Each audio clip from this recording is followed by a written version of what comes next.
Hello everyone, welcome to my new vlog. और अभी कुछ दिनों से मैं वीडियोस रेगुलर डाल नहीं रही थी क्योंकि थोड़ी प्रॉब्लम हो गई थी। हमारा जो बच्चा है टफ़ी, उसकी तबीयत काफ़ी ख़राब चल रही थी। तो ये चीज़ें मतलब सिम्टम्स काफ़ी टाइम से आ रहे थे, लेकिन हमें एग्जैक्टली समझ नहीं आया। तो हुआ क्या कि विंटर्स में सडनली ना टफ़ी की टांगों में थोड़ी प्रॉब्लम आने लगी थी। फिर हमने जाके डॉक्टर को दिखाया। डॉक्टर ने कहा आर्थराइटिस है। वो ठीक से चल नहीं पा रहा था, बेड से जंप नहीं कर पा रहा था, ये सारी चीज़ें हो रही थी। तो फिर हमने उसका आर्थराइटिस का ट्रीटमेंट शुरू कर दिया। फिर वो दवाइयाँ चल रही थी। फिर एक दिन उसकी नोज़ से ब्लड आया है, एक नाक से। फिर ले जाके हमने डॉक्टर को दिखाया। डॉक्टर ने उसकी 2 दिन की दवा दी। तो बोला कि अगर दोबारा कभी ब्लीडिंग हो, कुछ भी हो तो आप इमीडिएटली ले आना। इसके अलावा इसका एक फुल बॉडी चेकअप कर लेते हैं, लिवर, किडनी, जिसमें LFT, KFT सब कुछ हो जाता है, CBC हो जाता है। क्योंकि टफ़ी एज भी कर रहा है, टफ़ी ऑलमोस्ट 11 होने लगा है।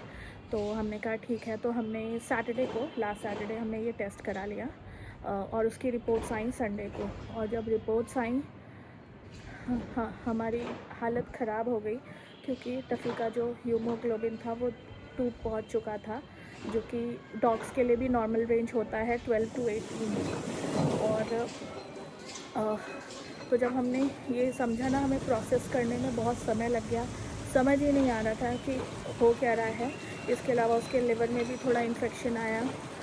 मैंने डॉक्टर से कहा कि क्या हो सकता है, मतलब रीज़न, टफ़ी तो घर पे है, आराम से ठीक है, कोई इतनी ब्लीडिंग भी नहीं हुई, तो सडनली इसका CBC इतना ड्रॉप कैसे हो गया। तो डॉक्टर ने कहा समटाइम्स डॉग्स को कोई टिक लग जाता है और उस टिक से ना उसकी जो सेल्स होती हैं वो डैमेज हो जाती है, जिससे ब्लड बनना बंद हो जाता है। लेकिन हमारे साथ क्या है ना, टफ़ी को टिक्स भी नहीं होते। हाँ, कभी कभार जैसे बाहर गया, क्योंकि हम नॉर्मली उसे बाहर नहीं ले जाते, हम उसे टेरेस पे ही वॉक कराते हैं। बहुत कभी कभार होता है कि अगर हम किसी आउटिंग पे गए हैं तो हमने उसे बाहर वॉक करा दिया, और वो भी आके मैं उसको एकदम थॉरोली चेक करती हूँ कि कोई टिक ना लगे, कुछ ना लगे, और अगर है तो सफाई करके दवा डाल के सब सही रखती हूँ। बट देन हो गया, जैसे हमें मच्छर काटते हैं ना, तो नॉर्मल मच्छर काटते रहते हैं, लेकिन कभी कोई मलेरिया का मच्छर निकल आता है तो हमें डेंगू हो जाता है या मलेरिया हो जाता है। तो सेम सिचुएशन थी। तो संडे से तो हमारी हालत ही ख़राब हो गई जब हमें ये पता चला कि इसका हीमोग्लोबिन काफ़ी लो हो गया है, क्योंकि उस वजह से ऑक्सीजन लेवल भी कम हो गया था उसका। तो बहुत हैवी सांसें लेने लग गया था। और फिर टफ़ी ने 3-4 दिन खाना भी नहीं खाया। तो हम बहुत डर रहे थे, ट्रीटमेंट करा रहे। डॉक्टर ने कहा इसको रेगुलर इंजेक्शन्स लगेंगे टिक फीवर के और हीमोग्लोबिन का, जो कि हम रेगुलर लगवा रहे थे। घर पे भी जो दवाइयाँ खिलानी थी खिला रहे थे। और लेकिन डिफ़िकल्टी ये थी कि वो ठीक से रेस्ट भी नहीं कर पा रहा था, लंबी लंबी सांसें ले रहा था। उसको देख के लिटरली इतना डर लग रहा था कि पता नहीं क्या हो जाएगा। और ये सारी चीज़ें चल रही थी। फिर लेकिन एटलीस्ट थर्सडे से उसने थोड़ा बहुत खाना शुरू कर दिया है। भगवान जी की बहुत कृपा है कि अभी बच्चा थोड़ा मेरा बेहतर हो गया है। कम्प्लीटली फ़ाइन तो नहीं है। देखिए, हीमोग्लोबिन कोई झट से बढ़ने वाली चीज़ तो है नहीं, तो डेफ़िनेटली उस चीज़ में टाइम लगेगा। लेकिन हाँ, जब से उसने खाना शुरू कर दिया तो वो अच्छे से सो पा रहा है, रेस्ट कर रहा है। हेवी ब्रीदिंग अभी भी है, हीमोग्लोबिन डिप अभी भी है, तो वो सब चीज़ें चल रही हैं। लेकिन जब उसने खाना शुरू कर दिया तो आई कैन सी कि वो अब थोड़ा बेटर हो गया है पहले से। तो लास्ट वीकेंड भी हमने कुछ चीज़ें करी थी। सैटरडे को व्लॉग रिकॉर्ड करा था, लेकिन मेरा एडिट करने का बिल्कुल मन ही नहीं करा। टफ़ी की हालत देख के मेरा कुछ भी करने का मन नहीं कर रहा था। पूरे समय बस रोना ही आ रहा था। और लेकिन अब चीज़ें बेहतर हैं, तो मैंने सोचा कि आपको एक टफ़ी की हेल्थ अपडेट दे दूं। और अब होपफुली मैं वीडियोस रेगुलर रिकॉर्ड करना शुरू कर दूंगी। इन सब चीज़ों से डेफ़िनेटली चीज़ें हार्ड हो गई हैं। एक एजड पेट का ध्यान रखना डेफ़िनेटली हार्ड हो जाता है। टफ़ी को अभी बहुत सारा सपोर्ट है, वो वॉक नहीं कर सकता, तो उसको वॉक के लिए गोदी में उठा के लाना पड़ता है। लेकिन वो कोई प्रॉब्लम नहीं है, क्योंकि बहुत हल्का है टफ़ी, तो वो आराम से हो सकता है। बाकी आप सभी से रिक्वेस्ट करूँगी, मेरे बच्चे के लिए प्रे करिए कि वो जल्दी से जल्दी ठीक हो जाए, क्योंकि मैं बहुत मिस कर रही हूँ कि टफ़ी पहले कितना एक्टिव होता था, जंप करता था, कूदता था, मस्ती करता था। और वो सारी चीज़ें मैं अभी बहुत मिस कर रही हूँ कि मेरा बच्चा दोबारा ये सब कब करना शुरू करेगा, क्योंकि अभी वो ये नहीं कर रहा ना, तो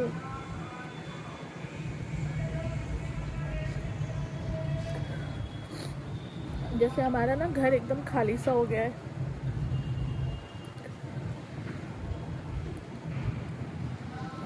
बस भगवान उसको जल्दी से सही कर दे। एनीवेज, सो मैं रोना नहीं चाहती थी, इसलिए मैंने ये वीडियो काफ़ी टाइम लेके बनाया। बट एनीवेज, रोना इज़ फाइन, अगर दुख है तो रोएंगे, कोई बात नहीं। तो अब बस ये है कि हाँ, टफ़ी बस अब ठीक हो जाए।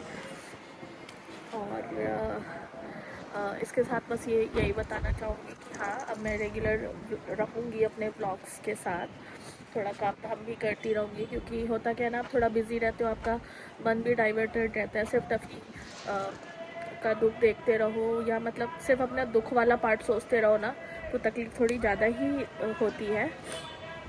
इसलिए अब रेगुलर ब्लॉग्स बनाएंगे। और क्या बताऊँ, पता है होता मतलब समटाइम्स क्या होता है ना कि जब ह्यूमंस बीमार होते हैं ना, तो लोग आपकी तकलीफ़ समझते भी हैं। बहुत सारे लोग हैं जो पेट्स की तकलीफ़ नहीं समझते हैं। तो मैं एक्सप्लेन करने बैठना भी नहीं चाहती। टफ़ी मेरा बच्चा है, बच्चा रहेगा, और उसकी माँ है, उसका ध्यान रखने के लिए, उसकी सेवा करने के लिए। और मेरा बच्चा भगवान की कृपा से बहुत जल्दी अपने पैरों पे खड़ा हो जाएगा, ठीक हो जाएगा। यही सारी चीज़ें हैं। इसके अलावा अभी कुंभ चल रहा है, हमारी प्लानिंग थी कुंभ के लिए मम्मी पापा को ले जाना था, लेकिन अभी वो भी प्लान हमारा कैंसिल होता लग रहा है। देखते हैं अभी, डे बाय डे मतलब इम्प्रूवमेंट दिख रही है टफ़ी में। अभी डॉक्टर से भी डिस्कस करेंगे क्या हो सकता है, तो जो भी होगा आप लोगों को बताएंगे। ये सारी चीज़ें हैं। और बस इसी के साथ मैं इस ब्लॉग को यहीं पे एंड करती हूँ। अगर आपको हमारी वीडियोस अच्छी लगती हैं तो चैनल को सब्सक्राइब कर दीजिए, वीडियो को लाइक कर दीजिए। मिलती हूँ अपनी नेक्स्ट वीडियो में। Bye bye.